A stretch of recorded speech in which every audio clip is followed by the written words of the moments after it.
an. Semoga Allah meridainya, berarti ini sahabat. Kalau sudah pakai radhiyallahu an, berarti dia sahabat. Qala, berkata siapa? Abdullah. Sa'altu, aku bertanya. Kepada siapa? Kepada Nabi sallallahu alaihi wasallam. Maka dia bertanya kepada Nabi, ayyun amalin ahabbu ilallah. Amalan apa? Ahabbu isim tafdil. Ya, kita udah belajar isim tafdil. Ahabbu yang lebih dicintai oleh Allah. Amalan apa yang lebih dicintai oleh Allah Subhanahu wa ta'ala?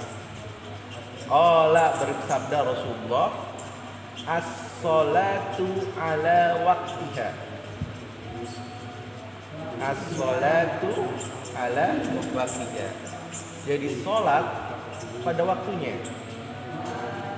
Qultu, yang bertanya siapa nih? Aku berkata. Yang berkata siapa?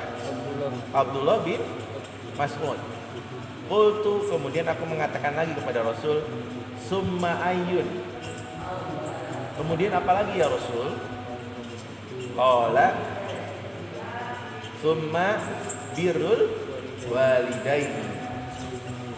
Ya, kemudian berbuat baik kepada kedua orang tua.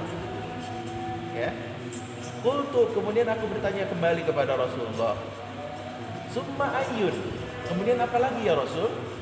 Qala summal jihadu fi sabilillah. Ya, kemudian jihad fi sabilillah.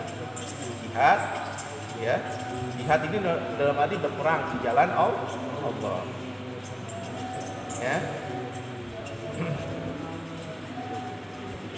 Qala, kemudian berkatalah Abdullah, hadasani bihinna, ya, mengatakan kepadaku, ya, tentang hal itu, ya. Jadi kata Abdullah, hadasani, telah menyampaikan Rasulullah kepadaku, ya.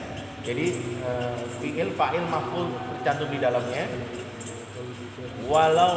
Walawis tajattuhu, seandainya, sekiranya, walau tajattuhu, ya, aku saja tuhnya itu ingsun, ya, aku meminta tambahan kepada Nabi, lazadani, maka pasti akan ditambah. Jadi dia nggak nanya lagi. Jadi Abdullah nggak nanya lagi kalau nggak ditambah lagi sama Rasulullah gitu. Apa maksudnya di sini? Berarti hadis ini, ya, hadis ini ada tingkatan. Jadi nggak tingkatan ujuk-ujuk langsung jihad. Jihad itu amalan tertinggi. Ya, jihad adalah amalan tertinggi. Tapi apa yang harus kita perbaiki? Pertama, sholat dulu. Kita udah sholat pada waktunya enggak?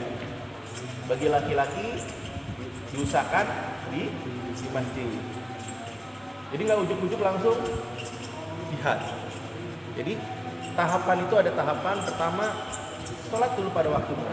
Dan sholat itu nggak boleh memisahkan dengan jamaah. Mentang-mentang pahamnya saya beda, maka saya sholat di sana, nggak di sini. Itu nggak boleh. Sholat itu nggak ada itu masjid Muhammadiyah, ini masjid NU, ini masjid Persis, nggak ada. Di mana itu ada jamaah, kita sholat tempat itu kita sholat. Nah itu sholat pada waktunya. Nah kemudian tahap kedua, kita sudah belum berbakti kepada kedua orang tua, ya, berbuat bakti kepada kedua orang tua. Nah kemudian baru jihad fisabilillah. Nah jihad fisabilillah punya syarat. Jadi kita berperang di jalan Allah, syaratnya apa? Harus disetujui oleh imam, harus disetujui oleh pemimpin. Karena para sahabat itu ketika ingin jihad selalu bertanya kepada Nabi, boleh nggak saya ikut jihad? Rasul melihat, menimbang, kamu punya orang tua nggak? Berbakti dulu sama orang tua kamu. Dia lihat, kamu belum saatnya. Maka jihad itu bukan memang keinginan semua orang untuk jihad fisabilillah, tapi sekali lagi hak pemimpinlah yang menentukan kita boleh jihad atau tidak. Enggak seperti sekarang, saya jihad ngebom, jihad menghancurkan itu salah. Jihad itu harus persetujuan pemimpin, Amirul Mukminin pada daerah tersebut. Ya, maka Amirul Mukminin kita siapa di sini? Siapa Amirul Mukminin? Suka nggak suka, Amirul Mukminin kita adalah pemimpin republik ini. Suka atau tidak suka, maka pemimpinlah yang menentukan kita boleh jihad atau tidak. Kalau antum tidak boleh jihad, jangan jihad. Ya, seperti itu. Jadi jihad fisabilillah itu adalah tahapan tertinggi, tapi ada syarat-syaratnya. Yaitu yang pertama, sholat dulu pada waktunya. Dan bagi laki-laki, sholat paling utama adalah di masjid. Kemudian buat baik kepada orang tua. Kemudian jihad, tapi syaratnya jihad adalah izin dengan pemimpinnya. Seperti itu. Oke, lanjut ke hadis kedua. Haddatsana Adam qala haddatsana Uqbah qala haddatsana Yahya bin Qa'il an abihi an Abdullah bin Abu Amru wa radhiyallahu anhu qala Fina qafni fi ridal wali wa safatu qafni fi walihi. Apa dia artinya? Setelah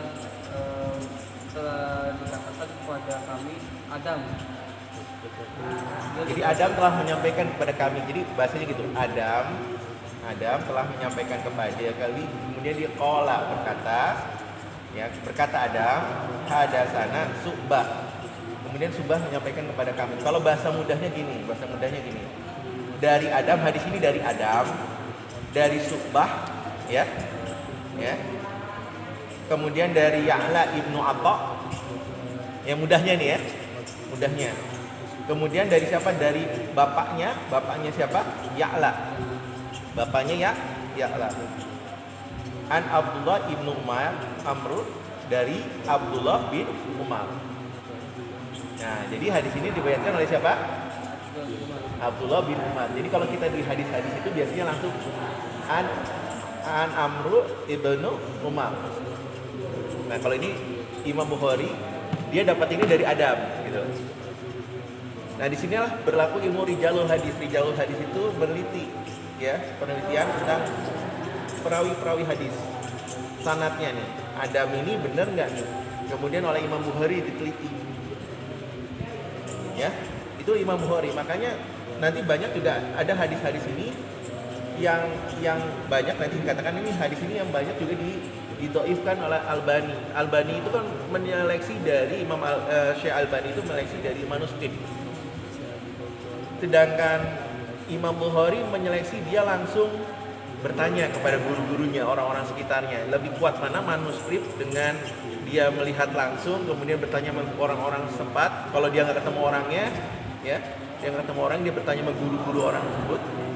Kalau dia tahu, dia datengin. Itu bedanya. Jadi Imam Bukhari selalu menyatakan dalam hadisnya bahwa perawi yang saya masukkan dalam kitab, saya kenal dia, bahkan tempat tinggalnya pun tahu, muridnya mana, siapa aja, dia kenal. Ya, walaupun ada beberapa hadis dalam kitab ini yang nanti didhaifkan oleh Syekh Albani, ya nggak apa-apa, itu namanya penelitian ilmiah. Ya, tapi banyak juga setelah diteliti kembali tetap sahih.